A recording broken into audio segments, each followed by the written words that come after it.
Welcome to the 2018-19 South Carolina High School League online rules presentation. My name is Charlie Winsky, Assistant Commissioner at the South Carolina High School League. I'll be reviewing the first 10 slides which pertain to South Carolina High School League information only. At the conclusion of the first 10 slides, the Commissioner responsible for your sport will then take over and go through the rule changes that pertain to your sport for the 2018-19 school year. Contact information for the South Carolina High School League is on the first slide. Phone number 798-0120, area code of 803. We're in the office from the hours of 7:30 a.m. to 4 p.m. Monday through Friday from August through May. In the months of June and July, we are closed on Fridays. South Carolina High School League website was updated last year. It's www.SCHSL.org. Any information you want to find on the National Federation, you would go to National Federation website, which is nfhs.org. And all the courses that we're going to talk about in these first 10 slides that are required of coaches to take can be found at www.nfhslearn.com. In addition to the required courses of coaches, there are also sport-specific coaching courses, sportsmanship course, as well as a host of other educational opportunities at nfhslearn.com. Highly encourage you all to take a moment to look at the available courses and to take any courses that interest you or that can further educate you in your sport. Our 5 approved healthcare professionals that can return an athlete to play with symptoms of a concussion or diagnosing of a concussion: an MD, a DO, a PA, an MP, or an athletic trainer. Athletic trainer is probably the most common available to every school throughout the state during the entire school year. It's often the case you may have an MD or a DO on the sideline during a football game. In absence of one of these 5, if an athlete's suspected of having a concussion, the official is going to send them off the field and they are not to return under any circumstance. If they're sent off for concussion-like symptoms and one of these 5 healthcare professionals is present, they can test and diagnose and return to play, or test, diagnose, and sit out. But remember, in absence of one of these 5, student athlete will sit out. Remember the old saying we've used for years: when in doubt, sit them out. Don't ever risk an athlete's health over the opportunity to win a game.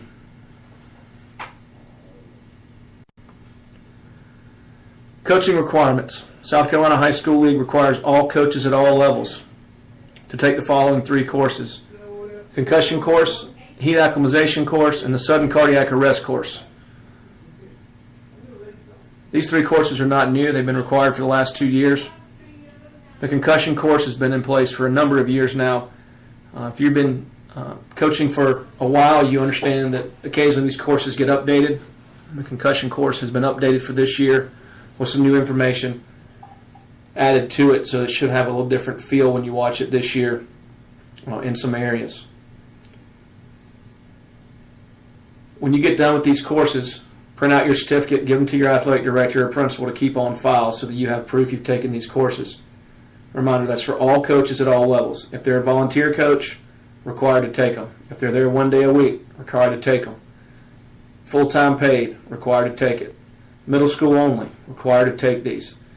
All coaches must take these 1 time each year. These should be done prior to the first day of practice. In addition to the 3 required courses this year, all coaches are now required to be certified in CPR and AED certification.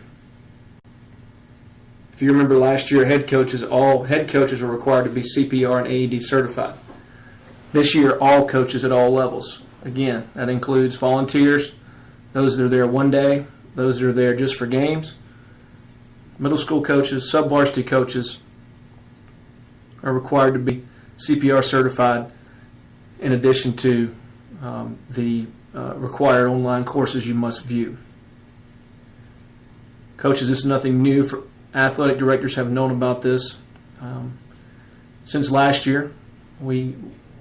We made it known that the head coaches were required last year, but moving forward, all coaches would be required. So this is nothing new. If you have any questions on CPR AD certifications, speak to your athletic director. If you're a non-district employee and you're a head coach, reminder that you must take the Fundamentals of Coaching course in addition to all the requirements we've gone over already.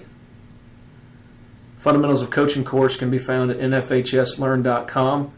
Make sure you select Fundamentals of Coaching and select South Carolina so that you don't take a Fundamentals of Coaching course for another state. Again, when you complete that course, print your certificate out, give it to your athletic director or principal to keep on file.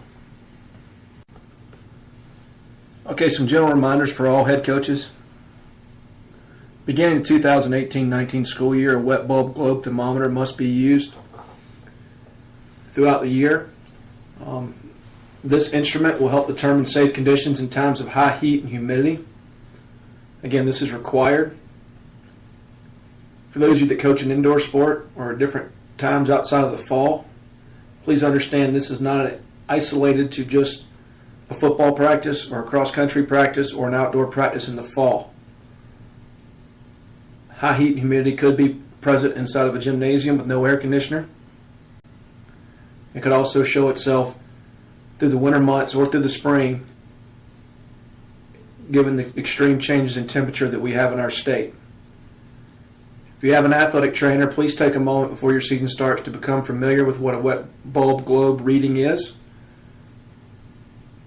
and the options that you have when it's determined that conditions are not safe to practice full out.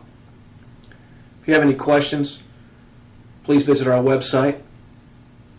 On our website, you'll be able to find the wet bulb globe guidelines in the event that your reading requires you to modify your practice in some way. Again, this is a safety issue that's put in place this year in an effort to reduce the opportunity for heat stroke and heat exhaustion. Don't jeopardize an athlete's health under any circumstances. Again, for 2018-19, Rawlings balls must be used in the postseason. The only exception for this are in sports of football, lacrosse, golf, and tennis. If your sport requires the use of Rawlings balls, please plan accordingly and have balls readily available in the event you host a home playoff game. The balls should be used throughout the contest. You're responsible for making sure that you have quality balls to start the contest with. This is nothing new. We've been doing this for the last couple years. Reminder, Rawlings balls must be used in the postseason. Communicate with your opponents, your start times, your play dates, and your locations. Often, many coaches make schedules 6 to 8 months in advance. Sometimes there's coaching changes at schools. Often people make changes inadvertently in their schedule without notifying everyone. So prior to your season starting, please take a moment, communicate with all of your opponents, head coaches, and athletic directors to verify that you have the correct play date, start time, and location. A number of issues throughout our league in the last few years where schools have shown up at different locations to play each other, where simple communication prior to could have avoided any conflicts the day of. So take a few minutes, communicate, and get it all squared away. Coaches, don't rely on other coaches, your peers, coaches other schools, coaches in your region to answer questions about the league. If you have a question about the league as it pertains to the rules and regulations, the bylaws, or the Constitution, or the brackets, ask your AD or principal first. If he or she does not know the answer to your question, have them call us. Remember, the only interpretation that's the official interpretation comes from our league. We've had a ton of changes to our bylaws and regulations in the last few years. Many times coaches who have been coaching for a number of years don't recognize all the changes that have been made and may lead you down a wrong path inadvertently. All coaches are responsible for knowing what is in the South Carolina High School League Handbook. Make sure that if you don't know the answer to a question, You ask your AD or principal first. If they can't answer the question, have them call us. And remember, all official interpretations come out of our office. Continue with general reminders. Make sure your officials have clean, secure dressing facilities, optimal space to move around. The biggest thing is that they're clean and then they're able to be secured during the contest. And if you have a contest, please make sure that you have some sort of security opportunity for the officials to get escorted back to their vehicles or out of the stadium or facility. That security could be an athletic administrator or an administrator at your school or your game manager in the event you don't have uniform security available. But you need someone to be able to help escort those officials to a secure location and then to their vehicles when the contest is over. This day and age where parents and fans are increasingly becoming vocal about their displeasure for officiating, we don't need any situations where officials are being bombarded post-contest because security was not offered. Social media. Remember, negative comments about officials, other schools, other fan bases, or the South Carolina High School League will not be tolerated on social media. If you have a school account, whether it's ran by a student or ran by a parent or ran by a school employee that makes these negative comments, and you will be responsible for those comments as a school. Coaches and athletes who have their own personal accounts, any negative comments about officials or other schools or other fan bases could subject you to a fine and or other punishments accordingly from the rules and regulations. Remember, keep social media clean and keep it positive. Living Clean Weeks. Our Living Clean Weeks initiative we started 3 years ago. This will be the third year of this initiative. We have 3 weeks, one in each sports season. You can see the dates here in front of you. Our goal for these 3 weeks is that we're ejection-free statewide and that each school participates in a community-wide cleanup. On the ejection-free piece, the idea here is that you spend time as a coach leading up to the week in your season that's ejection-free, really promoting the importance of positive sportsmanship and being ejection-free. Our goal is that every school in the state will go through that week without an ejection of any kind. The second piece to the goal is a community-wide cleanup. We want our schools to be intentional about their efforts in their community to help clean up their community. We certainly don't discourage you from going to the elementary school and reading to students, opening car doors, doing canned food drives, gathering clothes for the homeless. But those are not community-wide cleanups. Community-wide cleanups would entail cleaning up your school grounds full of litter, finding someone in the community who needs help restoring their property, participating in a Palmetto Pride event such as Adopt a Highway. Combine these two, and schools that combine ejection-free and community-wide cleanup with their athletes are determined a gold school for that week. If you do one of the two, you're determined to be a silver school. And if you have an ejection and don't do any community-wide cleanup, you get no recognition for that week. Our goal is to have all member schools listed each week.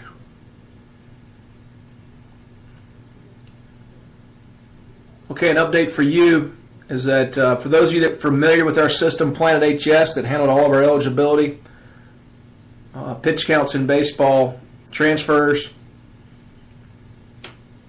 Planet HS is now Arbiter Athlete, which I'm sure you're aware of because you had to go to Arbiter Athlete to view this online rules clinic. But understand that Planet HS no longer exists. They have merged with Arbiter Sports and are now Arbiter Athlete. For those of you coaches who are familiar with Arbiter Game as it pertains to your game officials assignments and who will and will not be working your contest, while it's under the same umbrella of Arbiter, it's not the same system. So you can't just go to your Arbiter Game website where your officials are located and get all the information that's in Arbiter Athlete. Same family of company, different websites. Please keep that in mind as you move forward through the school year. Ejections. I'll quickly walk you through the process of what happens when you have a student athlete who is ejected from a contest. So you're at a contest, you have a student athlete or a coach who's ejected from a contest. Game's over, match is over. First thing you really need to do as a head coach is you need to notify either your principal or your athletic director that someone was ejected from your team. High probability is that they're going to get a phone call or an email from us immediately the next morning making them aware they had an ejection in the contest before. I can tell you, as the person that deals with ejections every day in our office, 40% of the time ADs and coaches are not aware. Do yourself, do your schools favors by making your AD and or principal aware that you had an ejection during the contest as soon as your contest is over or first thing the next morning. Schools are required to submit the form for an ejection by noon the following day. In absence of you submitting a form, we don't have anything to go by from the school side. Too often than not, schools will call and say, we were waiting to see what the official said to turn our report in. That's not how this works. We need to know your side of it and the official side so that we can best come to a decision. We don't need to know your story after you read the official story. If you know your student athlete was guilty of an ejectionable offense, just say, I know they were guilty. They deserve to be ejected. It's not going to cause more punishment than they already were going to get in the first place. It just makes the whole process a little bit easier on our end. When you write your reports, make sure you report facts, not opinions. Video everything. There's no excuse in this day and age not to have video. Almost every sport uses technology of some sort to practice or record stats or to record keep. It takes little to no effort to set up a video camera and record a wide angle of the entire field or court during a contest. Instruct your videographers. Don't turn the camera off. Keep it running. Football coaches. Biggest problem we run into every year is that camera operators, as soon as the player that has the ball is tackled or the play is blown dead, videographers stop the play. Understandably, you want to be able to cut your video so that you don't have one play that lasts for 4 quarters. But tell those videographers to allow for 2 to 3 yards of separation of every player before turning off the camera. If an incident were to break out in any sport where the videographer knows the camera is off, tell them to turn it back on immediately so the video can capture as much information needed for the investigation. Many times this past year alone, we've had numerous athletes ejected from contests that were disputed due to fights or altercations. Without video, we have to go with what the official says happened. Don't leave it up in the air. Video can exonerate you if you were not guilty. The most important thing we have is we want to get those that were guilty, but we also want to get those that were innocent cleared to play. Once we come to a ruling, we will send that ruling to the principal as soon as possible. Okay, piggybacking on ejections, remember the penalties for an ejection. If you're a coach and you're ejected, whether you're a head coach or an assistant coach, you're ejected during the regular season or the postseason, the penalty is a minimum next game suspension and a minimum fine of $300. If you're ejected from the last contest of the year as a head coach, that penalty becomes a $500 fine. Coaches, again, being the person that deals with ejections on a daily basis, I can tell you, once you've been ejected by an official, however rightly or wrongly you feel it was, the best thing you can do is walk away. The worst thing you can do is continue to engage that official in any capacity. Walk away from the situation, move on, and let us deal with the ejection the next day. If it was wrongfully ejected, we'll reinstate you. But don't do anything to create a situation where the fine's going to go up and the game suspension's going to go up. All you can do by arguing further is increase your opportunities for your minimum next game to become 2, 3, 4, 5, or 6 games, or your minimum fine to increase to 400, 500, 600, however high we have to go. Don't give yourself the opportunity for those increases. Another informational point, coaches, is that almost every sport requires 2 opportunities for you to make bad decisions to become ejected. And if you know you've got a personal foul, or you know you've got a technical, or you know you've been warned, or you know you've been given a yellow card, be mindful of that as you move yourself through the rest of the contest. Be mindful of that once you get that first warning. Don't continue in anger and to continue to berate the officials and be upset because they got you again really quick. Don't give them an opportunity to do anything. Make it really easy on yourself. Talk to your kids, coach your kids from that point only. Don't reference the officials, don't question the officials, don't argue, don't get loud. Don't give yourself another opportunity to get that second penalty. If you do that, you'll stay around in almost every contest. Reminder, player ejections. In the sports of football, lacrosse, competitive cheer, and swim, any player who is ejected will be subject to a minimum next game suspension. In all other sports, the minimum becomes 2 games. Again, football, competitive cheer, swim, and lacrosse is a minimum next game. In all other sports, it's a minimum next 2 games. Remember, that is the immediate next game and the immediate next 2 games. Sometimes timing is unfortunate for our student athletes. The next game may be homecoming. The next game may be senior night. The next game may be the semis and the state finals. Timing is unfortunate. The decision to be unsportsmanlike was a choice the student athlete made. Unfortunately, choices have consequences. When they choose to be unsportsmanlike, the consequence comes with game suspension. Remind your athletes, those are the minimums. We've had a number of issues this past year where student athletes were using profanity and disrespectfully addressing officials. This is not going to be tolerated by our office or the league.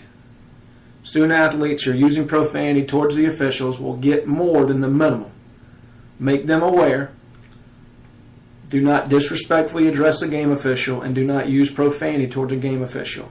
We would not allow a student in a school to use profanity towards a school administrator with no consequence. During an athletic contest, the official is recognized as the authority figure on the field or court. We will not allow them to use profanity or disrespectfully address game officials. Reminder, coaches who are ejected, you must leave the visual confines immediately and not return. Visual confines does not mean you walk and stand behind the bleachers where you don't think you can be seen. You leave where they can't see you, period. Athletes who are ejected may remain in the bench area for the remainder of the contest.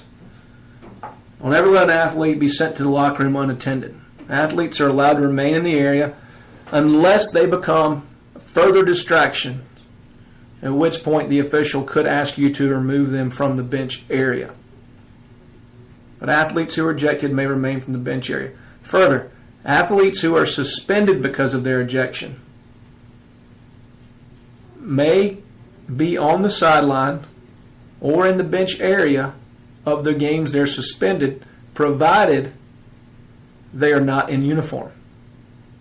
As long as they're not in uniform, they can remain in the bench area or on the sidelines of games they're suspended. If they're in uniform, remember they are considered having played in the contest.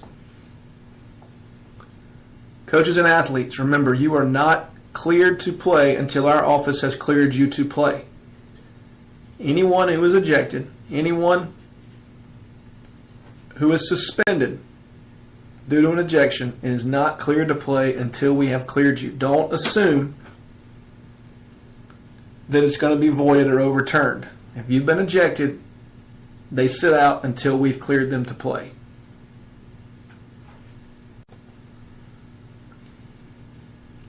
Okay, beginning this year, the open-close season schedule as you've known it for the past 4 or 5 years no longer exists. South Carolina High School League had a sports season review committee composed of principals and athletic directors across each classification. That committee worked from July of 2017 through April of 2018, formulating sports season review proposals. Part of that proposal was the open and closed season practice schedule. Another piece of that proposal was the number of contests, which we'll go over in the next slide.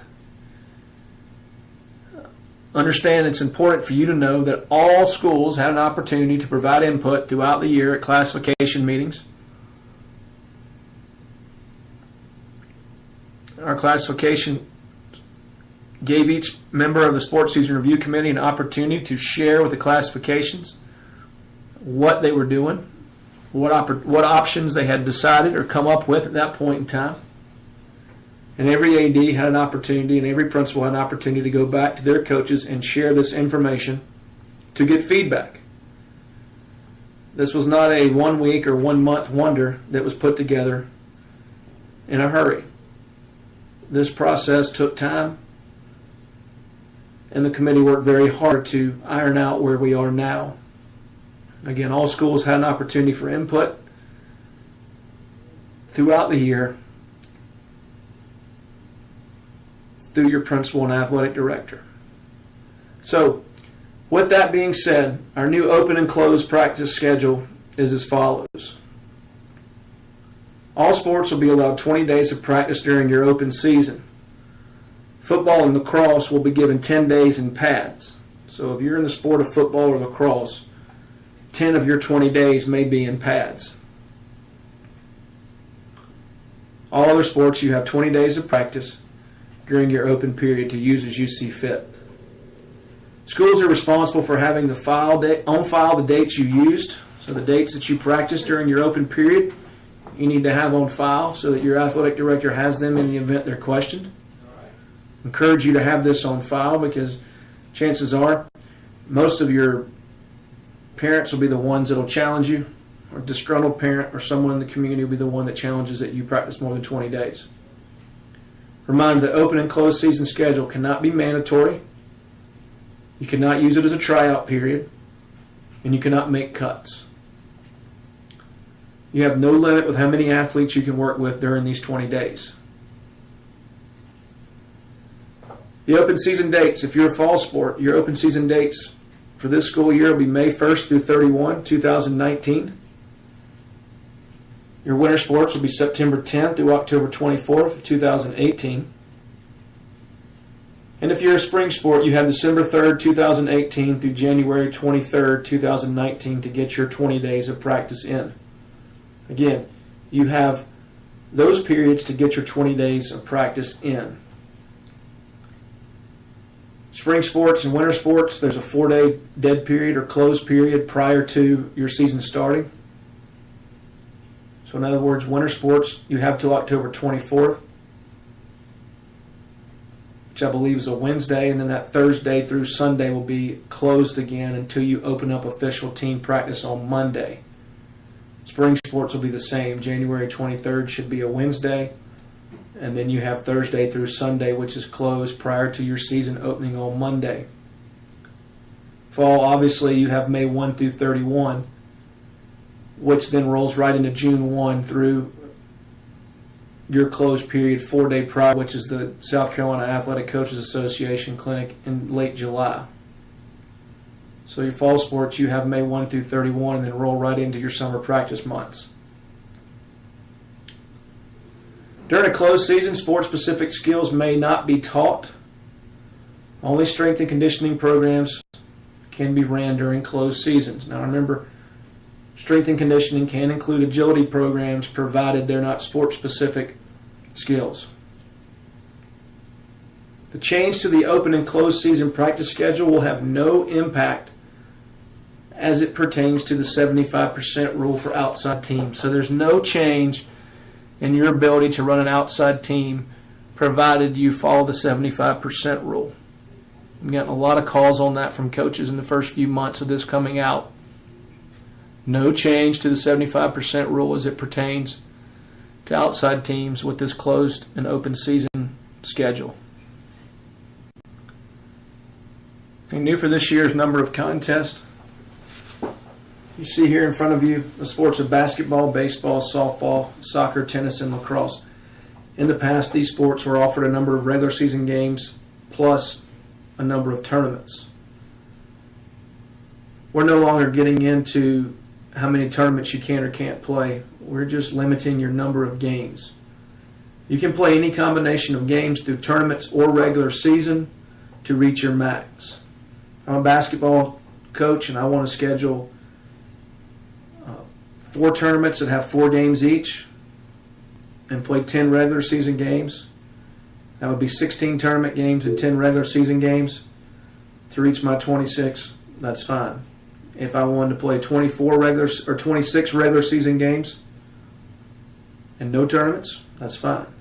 If I want to play in one 4-game tournament and 22 regular season games, that's fine. The key is that every time you play now, whether it's in a tournament or a regular season game, you count that as one contest. And remember that any contest you play in the preseason must be in a tournament.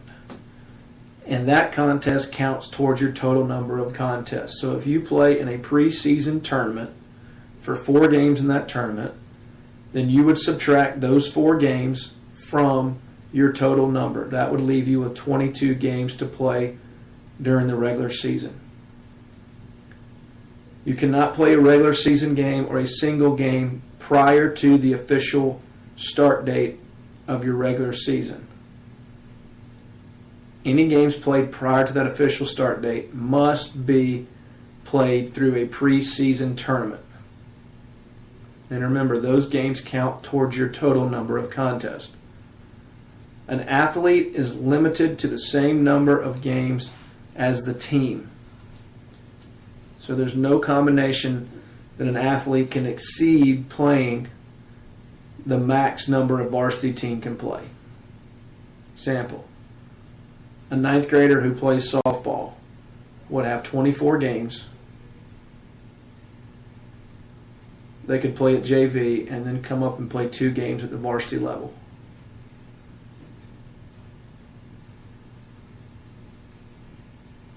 Remember, dressed in uniform and on the bench or sideline area is considered participating.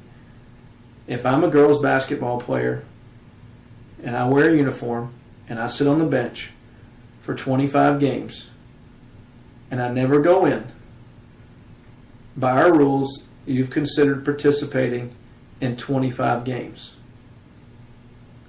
Please keep that in mind as you move athletes up and down.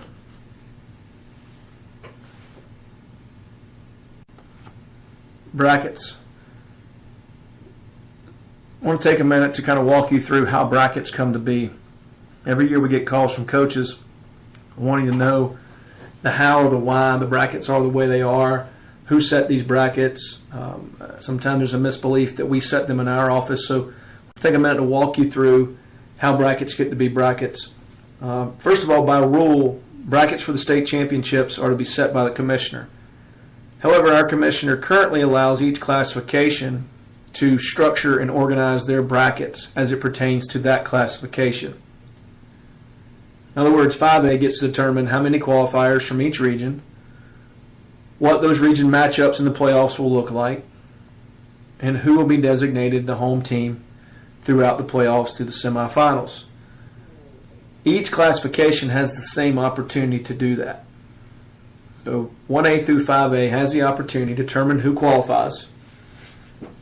what those matchups will be in the playoffs, and then who the designated home team will be. Understand those brackets are set for a 2-year period. They're set based on realignment. So those brackets are set in for 2 years. Brackets from this year should be different from the brackets that we see next year. The only thing that our office sets are the dates. With that, reminder that games must be played on the original scheduled date by the bracket. Should both teams agree, you can always move a game a day early. You can never move a game back for any reason unless it's a weather-related reason that causes us not to be able to play the game due to weather. Games must be played on the original scheduled date unless both schools agree to move it up a day. You can never move it back a day for any reason unless weather dictates you cannot play it on the original scheduled date. Okay, so once the bracket committee for each classification put together proposals, each principal and athletic director had an opportunity at the principals and ADs conference in March, and in some cases, in some classes, additional opportunities through email to have input into the brackets that will be used for the 2020 school years. Reminder, we're starting a new realignment period this fall, so you may have similar matchups in your brackets that you experienced this past year. An example of that. Team A went to Team B in the semifinal round during the 2017-18 school year.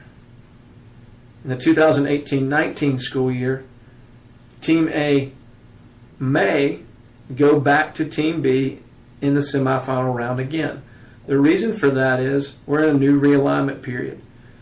Names and faces in regions have changed. Region numbers have changed. Some schools have gone from the upper to the lower. Your classification is not the same classification that it was a year ago. Therefore, your brackets could dictate repeat matchups in the same rounds based on the fact that schools have changed. You could have gone from Region 3 to Region 4 and now end up playing the same team who's in 1, whereas you played them in 3 last year, but now you're in 4. You can understand why you could have similar matchups. But the brackets for this year are totally new and are set by each classification. If you have any questions on your brackets, talk to your athletic director, and they can direct those questions to the president of your classification. This concludes the first 10 slides that pertains to the South Carolina High School League information.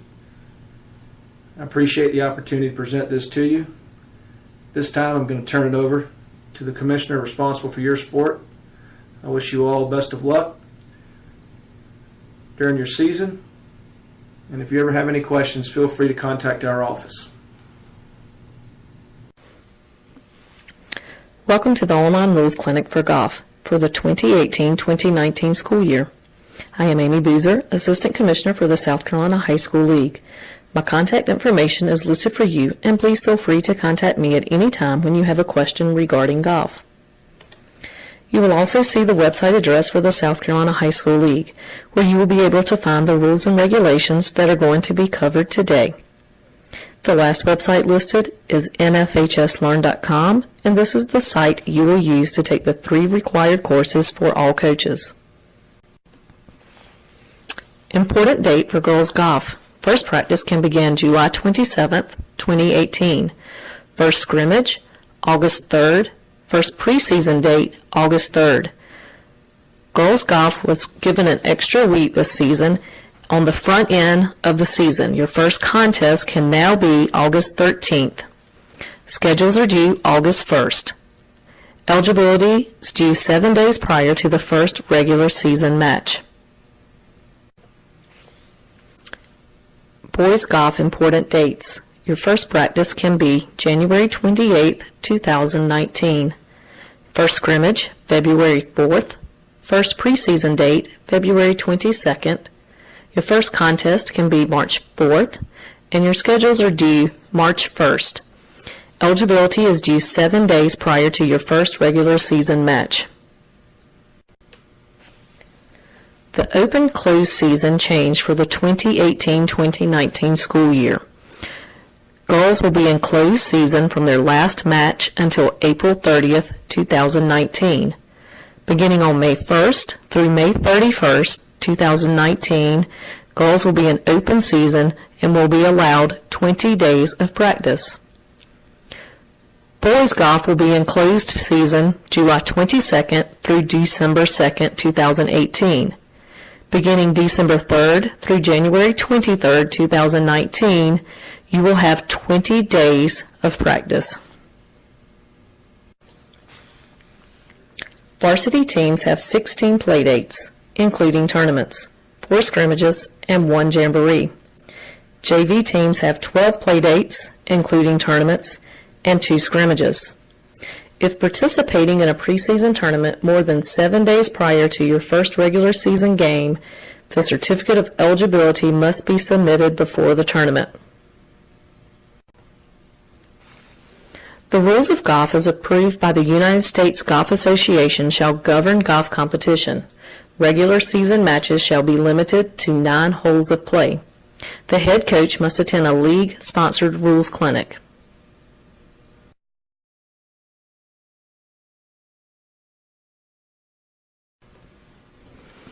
Regular season scoring will be a total of the 4 low player scores will comprise the team score. In tournaments, for each 18 holes or part played, the total of the 4 low player scores will comprise the team score for that round. The team's score for a tournament will be the sum of all rounds or parts played. Scorecards must be totaled, signed, and attested. Each player is responsible for his hole-by-hole score. If the player gives a score over what they made on the hole, the score will stand as recorded. If the player gives a score lower than what they made, the player will be disqualified. Under no circumstances should a player keep his own card. The player is solely responsible for the correctness of the score recorded for each hole. Teams tied for a position, champion or runner-up, will be resolved by sudden death stroke playoff by the 4 low players on the previous 18 holes. This will begin on the first tee or on the tee as designated by the committee, with all 4 players teeing in the same group, beginning with the number 4 players and progressing in order to the number 1 players. Individuals tied for a position will be resolved in the same manner. In the event a match cannot be completed 9 holes, it must be replayed in its entirety or canceled. In tournaments, in the event play has to be stopped, all players will mark their ball in an appropriate manner where play is suspended. If play cannot continue the same day, the round will begin from the beginning the next day. If play cannot begin again, the score will revert to the 1/2 round that has been completed by all players. All tournaments will be at least 18 holes. Tournament rules will be as followed. Players from the same school will not be paired together. Pairings will be determined by player position as designated by his coach when application is submitted to the tournament committee. Unlimited substitutions may be made between rounds. A round is defined as 18 holes. A team may continue to compete as long as it has 4 players. If a team has fewer than 4 players, the team will be ineligible for team honors, but the remaining individual team players may compete for individual honors. Caddies, ride-on carts, and electric pull carts will not be permitted, but manual hand carts may be used. A request to waive this regulation must be approved by the principals prior to a tournament. Practice on the competition course between rounds is prohibited. Refer to USGA Rule 7-1-B, disqualification. Practice between holes is prohibited. There would be a 2-stroke penalty. If a questionable situation occurs, a player must play a second ball, provisional, and request a ruling from the committee at the end of the round. Rangefinders and GPS devices will be allowed in match and tournament play with the following stipulations. In each pairing, if any player uses the device, then all players in the pair will have access. Any player using the device but does not allow other members of the pairing to utilize it when asked will be disqualified for serious breach of etiquette. Refer to USGA Rule 33-7. Devices that calculate slope in addition to yardage are not permitted and will result in disqualification. GPS devices on cell phones are not permitted. Use of this will result in disqualification. Cell phones and devices that allow texting are not to be used during the course of play. Use of cell phone will result in disqualification. Exceptions are if a player or players encounter a dangerous situation, example weather, animal, or person, or if there's a medical emergency, they may use their cell phone. Class 5A, Girls and Boys Qualifiers. In the Upper State, Region 1 and Region 2 will qualify 5 teams, and Region 3 will qualify 3 teams. Region 4 will qualify 3 teams, with the first and second place team going to the Upper State Qualifier and the third place team going to the Lower State Qualifier. In the Lower State, Region 5 and Region 8 will qualify 3 teams. Region 6 and 7 will qualify 4 teams. Each region will also qualify 1 individual from a non-qualifying team.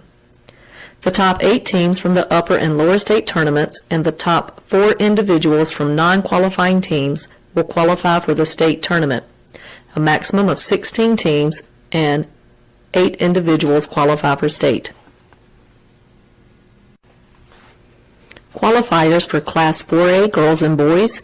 Each upper state region shall qualify 3 teams to the upper state tournament, and each lower state region shall qualify 3 teams to the lower state tournament. With the exception, Region 4 will send the first place team and an at-large to the upper state qualifier, and the second and third place teams will go to the lower state qualifier. Each region will also qualify 1 individual from a non-qualifying team. The top 8 teams from the upper and lower state tournaments and the top 3 individuals from a non-qualifying teams will qualify for the state tournament.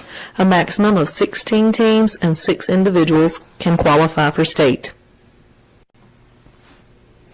The Class 3A Girls Golf Qualifier is an open qualifier consisting of teams from Classes 3A, 2A, and A. Entry forms located in the AD notebook must be submitted to the high school league by October 9th. Any team that shoots 400 or better at either qualifier will advance to the state championship. Any individual not on a qualifying team that shoots 95 or lower will also qualify for the state championship. The Class 3A Boys Qualifiers, each upper state region shall qualify 4 teams to the upper state tournament, and each lower state region shall qualify 4 teams to the lower state tournament. Each region will also qualify 1 individual from a non-qualifying team. The top 8 teams from the upper state and lower state tournaments will qualify for the state tournament. The top 3 individuals from non-qualifying teams will qualify for the state tournament as well. The State 2A Boys Golf Tournament will take the top 2 teams from each region to the state tournament by qualifying through their region tournament. A team must also shoot a score of 400 or less to be able to qualify for the state tournament. If the region has a 2-day tournament, then the average must be 400 or less for the 2 days. The top 2 individuals in a region's qualifying tournament and not on the 2 qualifying teams will also qualify for the state tournament. These individuals must have a score of 100 or less to qualify for the state tournament. If the region has a 2-day tournament, then the average must be 100 or less for the 2 days. Class A Boys Qualifier will take the top 3 teams to the Class 2A state tournament by qualifying through the Class A state qualifier. A team must also shoot a score of 400 or less to be able to qualify for the state tournament. The top 3 individuals in the qualifying tournament and not on the 3 qualifying teams will also qualify for the state tournament. These individuals must have a score of 100 or less to qualify for the state tournament. All classes will hold their qualifier on October 15th for girls golf. It will be an 18-hole event. Class 5A Upper Waterford Golf Club, Northwestern will be the host. Lower Country Club of South Carolina, West Florence will be the host school. For Classes 4A, Upper State will be at Furman, hosted by Eastside. Lower, Barony, hosted by Hilton Head Island. Class 3A Upper is to be determined, and Lower State will be held at the Sherrall State Park, and McBee will be the host school. The Girls State Tournament will be October 22nd through the 23rd. This will be a 36-hole event. Class 5A will be at Mid-Carolina Country Club. River Bluff will be the host school. Class 4A will be at the Hackler Golf Course. North Myrtle Beach will be the host school. And Class 3A, Carolina Springs Country Club with Powdersville as our host school. The boys qualifier will be May 6th. Several of our sites have not been confirmed, but for Class 4A, Furman will host the Upper. Eastside will be the host school. Lower will be at the Hackler Golf Course. North Myrtle Beach will be the host school. And for Class 3A, the Upper State will be at Three Pines Country Club. Woodruff will be hosting. The Boys State Tournament will be May 13th through the 14th. We are still looking for a site for Class 5A. Class 4A will be at Barony Golf Course. Hilton Head Island will be the host school. Class 3A, Camden Country Club. Camden will be the host school, and we're looking for a site for Class 2A.